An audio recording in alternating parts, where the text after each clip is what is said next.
The birds and people that live along the Colorado River Delta have gotten a second reprieve. After months of painstaking negotiation, delegates for the United States and Mexico signed Minute 323, the latest refinement on a 1944 treaty, managed by the International Boundary and Water Commission, that dictates how water is allocated across the shared U.S.-Mexico border. The last major update to the treaty that involved environmental sharing of water was Minute 319, signed in 2012, that promised a series of flows from 20,142,017. This latest agreement secures continued commitments from both countries to improve water conservation in the Colorado River Basin. A group of 6 NGOs, including Audubon, were actively involved in the negotiations to make sure that water sustainability was addressed in any new treaty language. While the agreement covers a number of issues, including which states must give up water allotments if the levels of water stored in reservoirs get too low, it also sets aside 210,000 acre-feet of Colorado River water specifically for conservation and environmental purposes. This water will be used to support habitats along the river and especially in the river's parched delta in Mexico. Without this water, the Colorado River trickles to a halt some 100 miles inland of its historical coastal outlet, and will be released in measured bursts over the course of 9 years. The Conservation Coalition Raise the River, which includes Audubon and its BirdLife partner in Mexico Pro Natura, will focus on the restoration of approximately 4,300 acres of prime cottonwood, willow, and mesquite habitat along the delta.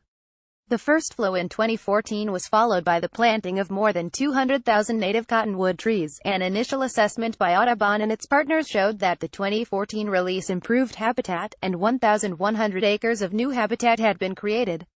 The data also suggest that birds have begun to return to the areas that were formerly parched, according to Osvel Hinojosa Huerta, a Mexico-based scientist and member of the team that monitors vegetation and wildlife in the Delta. Yellow-billed cuckoos have been spotted where none were before. He cautions, however, that it's still too early to say if the increase in biodiversity is permanent.